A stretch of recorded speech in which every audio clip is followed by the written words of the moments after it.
načrtli v predchádzajúcich polhodinkách.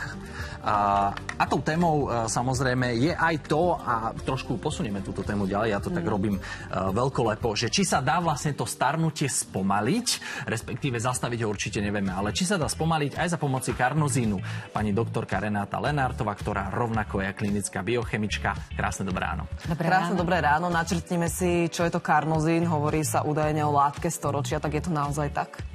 Áno, ako sme už hovorili, ako som už spomínala, je to prírodný dipeptid, ktorý sa nachádza v srdci a vo svaloch. A vlastne je to taký ako keby náš ochranca proti oxidačnému stresu, proti pôsobeniu voľných kyslíkových radikálov, má vlastne antioxidačné vlastnosti. Aký má na nás konkrétne vplyv, ak by ste to vedeli vymenovať?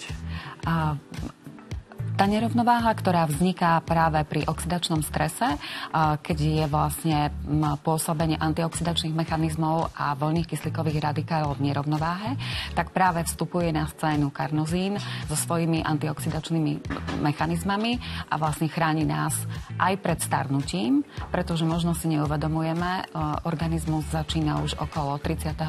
roku veku pomaly stárnuť. Tie prejavy stárnutia samozrejme prichádzajú alebo vlastne začínajú na bunkovej úrovni a my by sme si teda mali tvoriť akúsi zásobu alebo prevenciu práve proti stárnutiu aj látkami, ako je karnozín. Rozumieme správne, že ako keby dokáže to starnutie trošku spomaliť?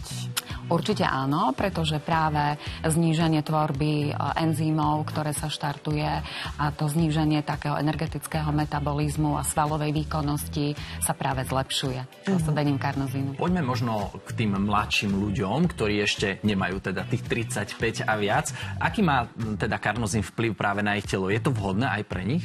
Určite áno, pretože aj pre mladšie vekové kategórie má karnozín benefit. Mládež žije hektický život, hektický v zmysle fyzických výkonov, ale aj duševnej záťaže. Študenti potrebujú koncentráciu, potrebujú zlepšovať aj svoje kognitívne funkcie, čiže vlastne pamäť, a práve tam môže vhodne vstúpiť karnozín. Hovorí sa, že všetkého veľa škodí. Je to aj v prípade karnozínu? Vieme sa predávkovať?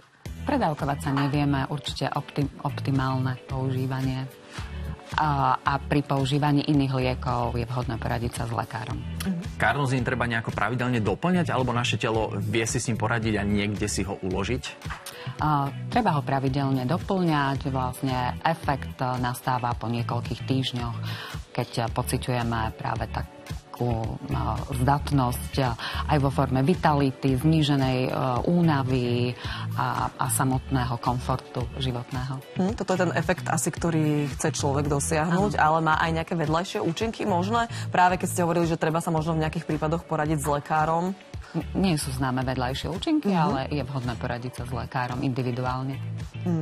A my vieme, že v minulosti sa používal karnozín aj pre kozmonautov, pretože sa chceli zbaviť stresu a trošku si ako keby to telo zregenerovať po veľkých náročných podmienkach, v ktorých pracujú. Toto je najvhodnejšia forma pre športovcov, alebo hoci kto si ten karnozín v podstate má doplniť? Je vhodný pre široké spektrum užívateľov.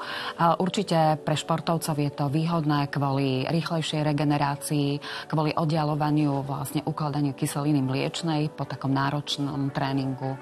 Takže je to táto oblasť. A robí sa nejaký rozdiel napríklad medzi mužmi a ženami v tomto prípade? Nie je tam rozdiel medzi mužmi a ženami. OK, posledná otázka ešte predsa len na mozgové funkcie. Karnozín vraj vynikajúco vplyva, je to pravda? Určite áno. A práve ešte v kombinácii s ďalším antioxidantom, ako je vitamín E, koenzym Q, sa ešte tento účinok znásobuje. Ďakujeme veľmi pekne. To by sa mi zišlo. Dneska by sme to asi potrebovali všetci, predsa len, ale stále je len útorok, týždeň je pred nami. Ďakujeme, pani doktorka, veľmi pekne. Ďakujeme. Ale zišlo by sa mi dať aj niečo na jazyk a do žalúdka. A to sa bavíme o kuchyni, pretože Milo Pabiš tu už je pripravený s fantastickými receptami.